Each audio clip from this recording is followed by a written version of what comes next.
హరిహరి వీరమల్లు అనే సినిమాని ఆపడం కోసమే జూన్ 1 నుంచి బంద్ ప్రకటిస్తున్నారు పర్సెంటేజ్ కానీ ఇవ్వకపోతే అనే మాట రావడం అనేది చాలా దుర్మార్గం. It's a trash. అది ఉత్తిది, అది కరెక్ట్ కాదు. అందులో కుట్ర ఉంది. ఆ కుట్రదారులు ఎవరు తెలుసుకోవాలి అని స్వయంగా పవన్ కళ్యాణ్ గారు ఆఫీస్ నుంచి రావడం అనేది, స్వయంగా సినిమాటోగ్రఫీ మంత్రి దుర్గేష్ గారు మాట్లాడడం అనేది కరెక్ట్ కాదు.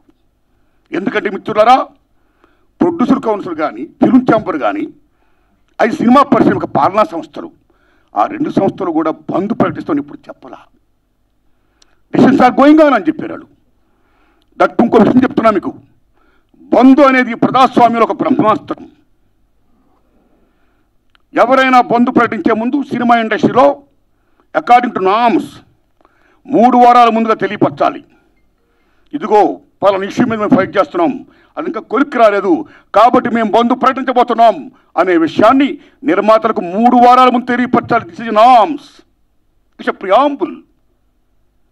3 వారాల ముందు తెలియపరిస్తే రిలీజ్ డేట్ ఎవరు తెచ్చుకున్నారో మేము రిలీజ్ డేట్ ఇచ్చుకున్నామండి, ఇంకో 2 వారాలు మేము రిలీజ్ చేస్తున్నామండి అని ప్రిపేర్ అయిన నిర్మాతలను ఇబ్బంది పెట్టకుండా ఉండడం కోసమే 3 వారాల ముందు తెలియపరచాలి అకార్డింగ్ టు నామ్స్.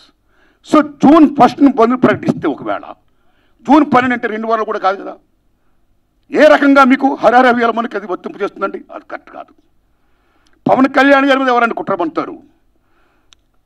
తెలుగు చలనచిత్ర పరిశ్రమలో విశ్వవిఖ్యాత నట సార్వభౌమ ఎన్టీ రామారావు గారు, భారతదేశంలో ఎన్టీఆర్ మన తెలుగు జాతిని ఖ్యాతిని చేసిన మహనీయుడు. As a politician, as a CM, like this anything else. ఎంత గర్విస్తామో. తర్వాత మళ్ళీ మంచి గొప్ప పేరు తెచ్చుకొని ఈవేళ ఒక జనసేన పార్టీ పెట్టి ఈవేళ డిప్యూటీ సీఎం అయ్యారంటే వీఆర్ ప్రౌడ్ ఆఫ్ ఇట్. మన తెలుగు చిత్ర పరిశ్రమ మొత్తం అంతా గర్విస్తుంది. Hats off to Pawan Kalyan garu. ఆయన సేవలను గుర్తుంచుకోవాలి. చంద్రబాబు నాయుడు గారికి సెల్యూట్.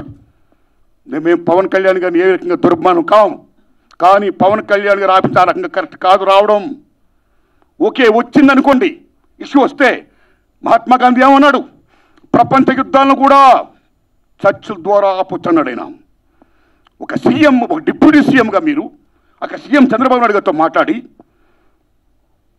హరిహర వీరమల్లు అనే టాపిక్ మీరు ఎత్తకుండా, ఓకే మీ ఇండస్ట్రీ కష్టాల్లో ఉన్నప్పుడు రండి, మనం సిట్టింగ్ చేసుకుందాం రండి, మాట్లాడుకుందాం రండి అని చెప్పుంటే ఒక పెద్ద రోల్ ప్లే చేసి ఉంటే ఒక చలనచిత్ర పరిశ్రమ బిడ్డగా మిమ్మల్ని మేము ఎంత గౌరవించేవాళ్ళం సార్. ఎంత బాగుండేది సార్, ఎంత బాగుంటుంది సార్. ఆ పని చేయండి సార్ పవన్ కళ్యాణ్ గారు. ఎందుకంటే పర్సెంటేజ్ సిస్టమ్ వల్ల ఇండస్ట్రీ ఇవాళ చాలా మేలు జరుగుతుందండి. పర్సెంటేజ్ సిస్టమ్ లేకపోవడం వల్ల ఇండస్ట్రీ సగటు నిర్మాత మొత్తం కొలాప్స్ అయిపోతున్నాడండి ఇవాళ. మీరు నమ్మండి sir. Why? Because all malls, PVRs మొత్తం ఇవన్నీ వచ్చేసిన తర్వాత సింగిల్ థియేటర్స్ ఇవాళ ఉనికి లేకుండా పోతుందండి. తెలంగాణ 500 ఉన్న సింగిల్ థియేటర్లు ఇవాళ 200 చిల్లరకు వచ్చేసాయి. ఆంధ్రప్రదేశ్ 500 పైన ఉన్న సింగిల్ థియేటర్ ఇవాళ 300 పైసలకు వచ్చాయి. సింగిల్ థియేటర్ లేకపోతే యొక్క ప్రేక్షకుల పరిస్థితి ఏమిటి? ఇవాళ మాల్స్లోని, ఆటల్లోని, ఇటువంటి సోకాల్డ్ థియేటర్స్లో రేట్స్ ఎంత ఉన్నాయి ఇవాళ?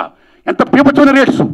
ఆడికి వెళ్ళి ఏదైనా పాప్కార్న్ తింటేనే 500 రూపాయల, డ్రింక్ 200 రూపాయల, టికెట్ మొత్తం 200, 300 ఇలాగ అనుకుంటే సగటు ప్రేక్షకుడు ఎక్కడ సినిమా చూడగలుగుతాడు?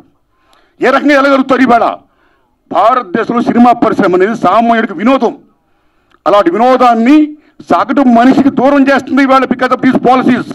కాబట్టి సింగిల్ థియేటర్ని బతికించుకోవాలి.